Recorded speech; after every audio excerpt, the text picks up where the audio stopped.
There is something that you may be harvesting all of your energy and stopping you from doing what you want to do and stopping you from being the best version of yourself. For me, that was gardening. I'm here to share with you my journey. 1 month of no more gardening after being an avid gardener for, I don't know, the past decade, more of my life.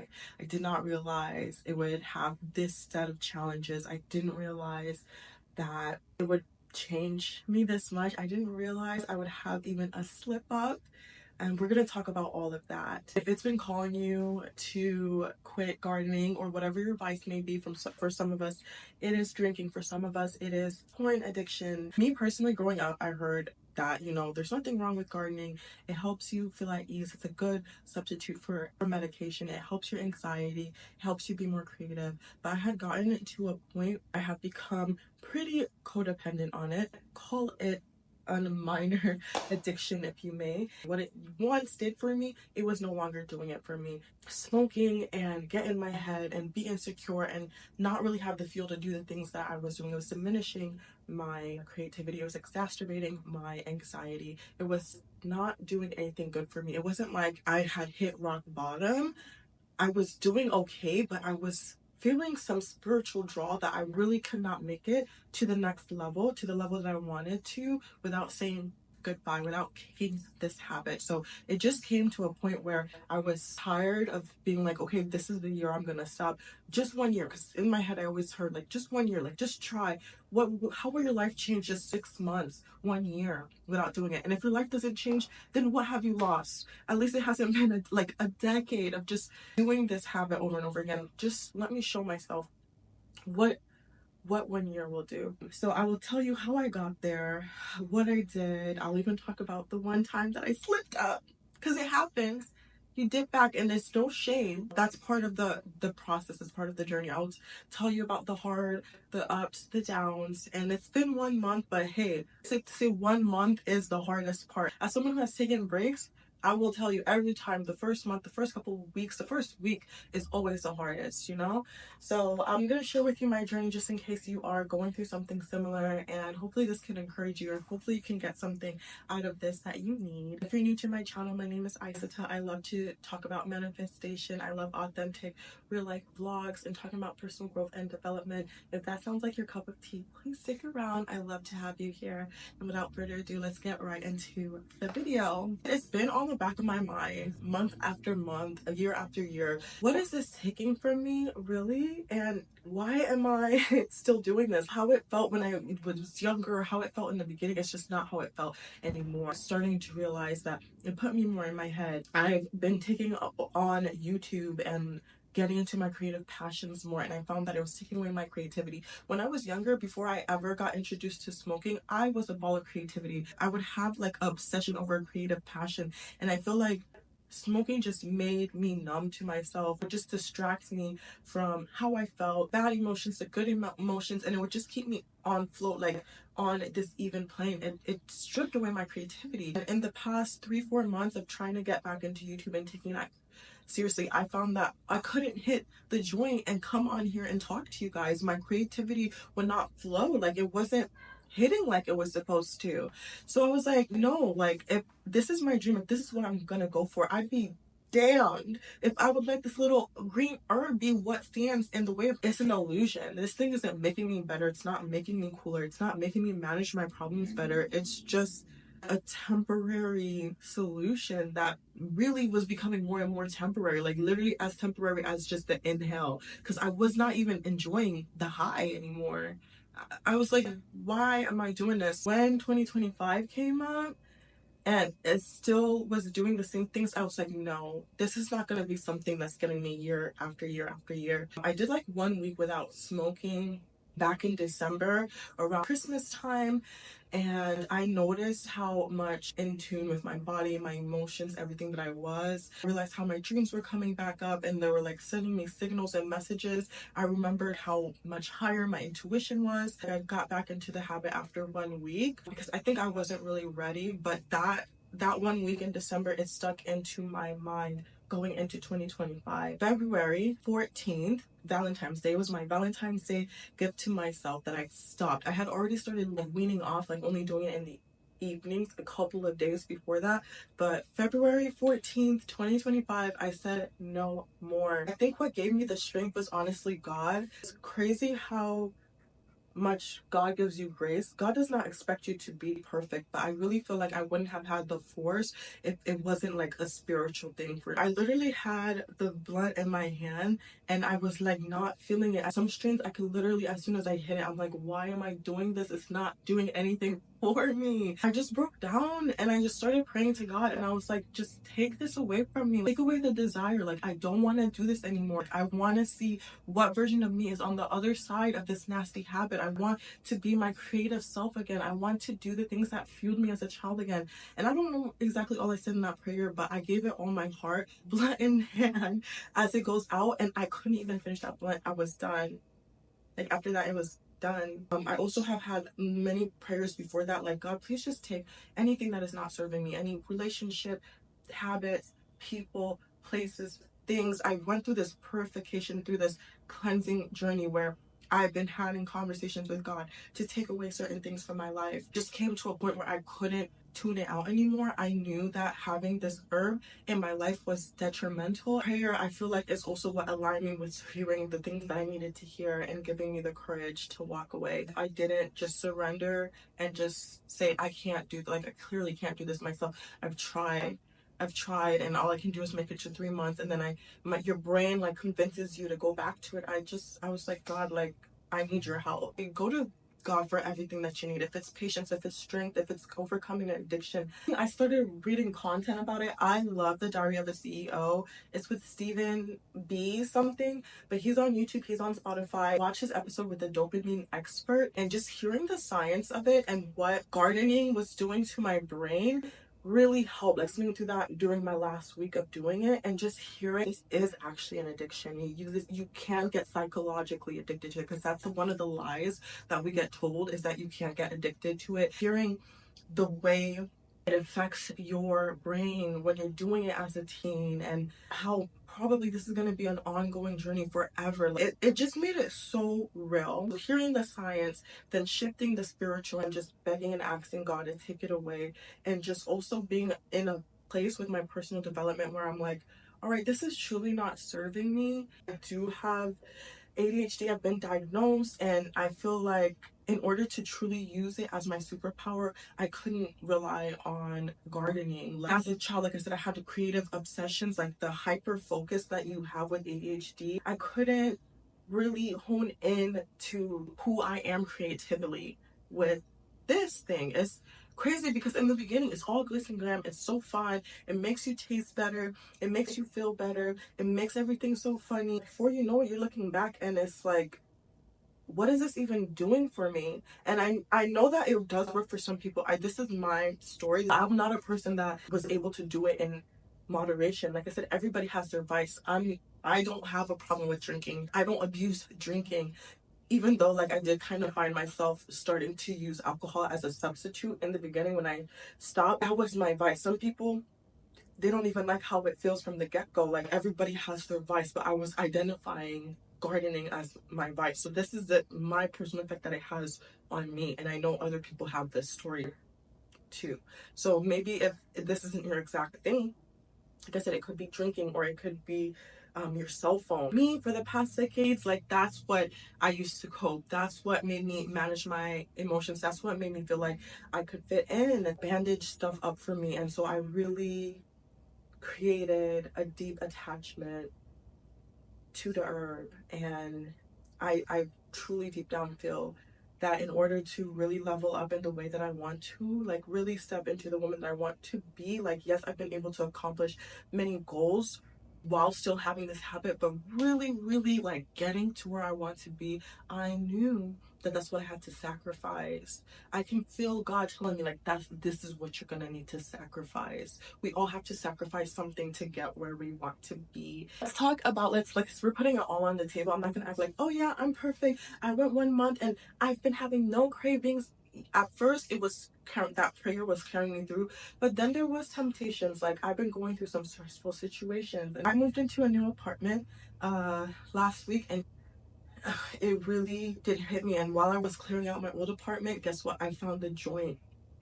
And as soon as I saw the joint and I didn't throw it away, I knew that I was gonna smoke it. I knew that I was gonna smoke it. And so I did. And it's like I was doing it and I'm literally smoking it, and I'm like, why? I literally don't like how this feels. Like, and I even opened up a notes tab. I started to list all of the things that I feel when I'm high, and just to kind of remind myself, like, this is not your best state. That kind of just opened up, it just opened me up to like easily falling back into my old habits. But I had to identify and be like, no, we're not doing this. Like, we're not going back there. And it's like I kind of left the door creaked open because I got rid of all of my stuff. I either gave it away or threw it away, except my favorite thing, which was a bong. I like pipes and I like bongs. Like, that's just how I started, and I just like taking my little one hit and being done. So I gave away everything except my bong. And when I found that joint, that's not what I used, but after I opened the door by smoking that joint, I like started to find stuff. I never like bought anything, but I started to find stuff to hit my bong with. One day turned into like, I skipped one day, but then I did it the second day and I did it the third day, and I was like, no, we're not we're not doing this. We're not falling back into this pattern. So I literally had to take my bong and throw it away. I didn't, for some reason, I didn't feel right giving that one away because I felt like it was more of an attachment. I just went to the trash chute and I threw it away. So what I would advise you is get rid of everything. Don't let the door be creaked open. Get rid of everything. I see my therapist about every month and a half now. After talking to her about it, she was like, it's because your brain didn't accept it. Like, you came up with like little defense mechanisms or like ways to trump, you know, things that were under your control. But when you found that joint, it was out of your control. So like, I could be in front of my friends who were smoking. I had no desire to smoke, but something about seeing that joint and not like necessarily planning to find it, I don't know, it's like it bypassed all of the defense mechanisms that my brain had made to like keep me on track. And so that's why it was so easy for me to fall back and use my pipe after that. So I threw it away, and I canceled everything. Do what you gotta do. Delete your plugs numbers. Block, don't just delete it. Erase your message. Get rid of all of your paraphernalia. Clean out all of your stuff. Make sure that nothing comes where it can trigger you. I don't care if you find something on the ground, like, don't pick it up. Like, you really have to, because at this point your brain like is gonna try to set you up. It's gonna try to like tell you that you need this thing. So it's literally you against you. It's you against your brain. I would say the first week is definitely the hardest, especially if you've been using it to suppress a lot of things. I had so much pent up emotions coming just in the mornings, especially high sensitivities, where I'm just releasing all of this cortisol and just crying and crying and crying, everything that's been pent up, like from just numbing myself with this day after day, week after week, month after month, year after year. Like, and so you do have heightened emotions, just everything is becoming heavier. And so that is definitely one sign that you're heading in the right direction. But you can move past the cravings, you can move past all of it. And if you do slip up, don't use that as an excuse or a reason like, oh, well, I slipped up, I might as well go back. You can stop it. I stopped it after day 3. I was like, no, we are not going past 3 days. This is not, we're not going back. I've worked too hard to get to this point. I am too aware of what I want and where I'm headed. Again, I'd be damned if I let this herb stand between me and where I want to go. So you just have to be very firm on your why, know what you're doing. You have to have some type of mental fortitude. You have to have something that you believe in outside of yourself. About how I'm feeling now, 1 month in, the emotions have subsided a little bit. I do feel more in tune. Intuitively, I am like remembering dreams almost every day.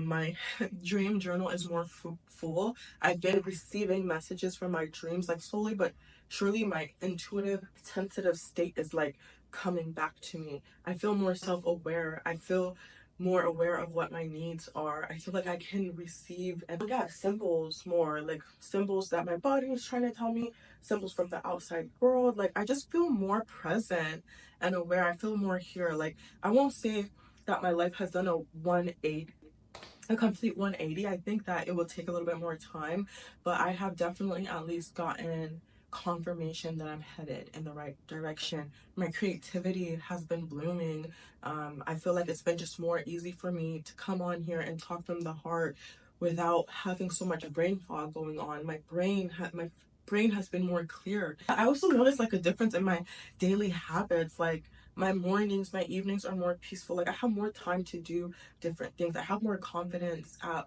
work because sometimes I used to even do it before work, and like I have to talk and be present and do stuff at work. Like it was just fogging up my mind. It was literally just taking over my personality and who I was, and I wasn't like being my authentic self. I wasn't being my best self. So everything about where I am right now is yearning, is pleading for my authenticity, is pleading for like just me being genuine and me finding myself, my true self, the things that like are really me, not just what everybody else has put on to me that I have adopted. And I just realized that this relationship that I had was absolutely something that I carried on and adopted, something to make me more digestible for other people, or make me fit in more, or make me feel like boys like me. Like I'm talking back in high school when I used to do it. My body is finding its natural state of homostasis, because when you have a substance like this in your body every day, your state of homeostasis is off. Whatever dopamine you're addicted to, go and watch that, and I'll link it in the down below. Go and watch that dopamine expert episode. It really really helps set you. There's so many golden nuggets in that. I couldn't listen to that and be okay with my dependency with gardening after. I couldn't listen to it. And if you're really aware, if you're really open to it, it will open your eyes to a lot of things. I hold myself accountable by telling my friends my journey, and not just my journey, my why. They try to be very respectful, like the ones that do smoke, they try to not smoke in front of me. And thankfully, like that's not what triggers me. Like having people do it in front of me really doesn't trigger me. So I'm like, you know what? You're fine. Like I don't want to feel like I have to avoid this thing that's everywhere, especially depending on where you live. If you live in California, you're walking down the street and you smell it. But it was, again, it's really a reflection of me. It was like a me versus a me thing that I really have to go inward to truly nip in the bud. Something that my therapist also said that really helped is like when we're dealing with addiction, you can almost expect to have that dip, because I was kind of being hard on myself. I was so disappointed. I was like, I can't believe that I like was gonna try to fall back into this pattern. But that dip is what you can use as fuel. I went like maybe 3 weeks before that dip. That dip is what you can use as fuel to go even further. 3 months or 6 months or 1 year. All that matters is that even if you slip up, that you bring yourself back. You bring yourself back, especially if it's something that you've been struggling with for most of your life. It's not going to just be a snap and you're over. It's going to be difficult. It's going to be your journey. Again, literally everything about your chemical makeup in your brain is trying to tell you to do this thing again. So you have to have an honest talk with yourself. Write it out, journal it out. I even wrote a letter to Mary Jane. I was like, "Dear Mary Jane," and I wrote everything about our relationship from the beginning, what it has taken from me, what it has done for me, when I really became locked in with it. Like, what was it that triggered me to like really feel like, okay, this is something for me, and down to realizing that it's not. And by the end, tears just streaming down my face. What you want to do with that letter, you want to burn it, you want to bury it, that's up to you. But just, it's really an internal relationship. If you are at the point where any of this resonates with you and you feel like, okay, it's time for me to let it go, you have it within you.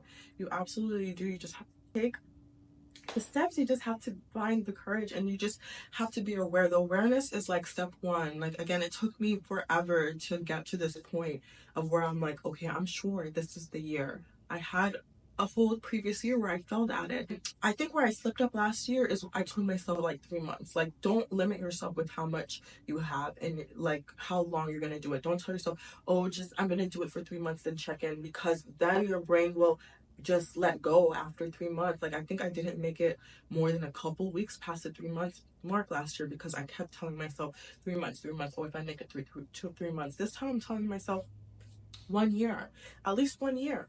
And that is enough time for it to be completely out of your system, for new neural pathways to be built in, just completely for your body to react to it differently. That's enough time for your whole relationship with the substance to change. And who knows if in 1 year I'm even gonna like want to do this thing. If my life has improved so much after 1 year, why would I want to? That's all the proof that I need to never pick up this herb again, or maybe only do it once a year. Whatever, wherever you are in this journey, you got this. I hope that my story helps in some way. I've been looking for like people having their honest story, having their honest journey, talking about their honest journey about this stuff, and it's hard to find, like, because it is like an intimate, it is a personal private thing, but hopefully my vulnerability can help at least one person out. I'll continue to document my journey, 6 month, 1 year and beyond mark. It's not about perfection.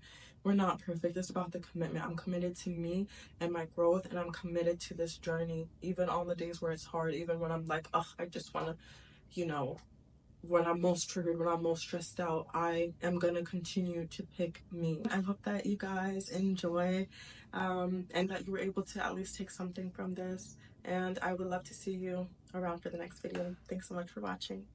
Bye.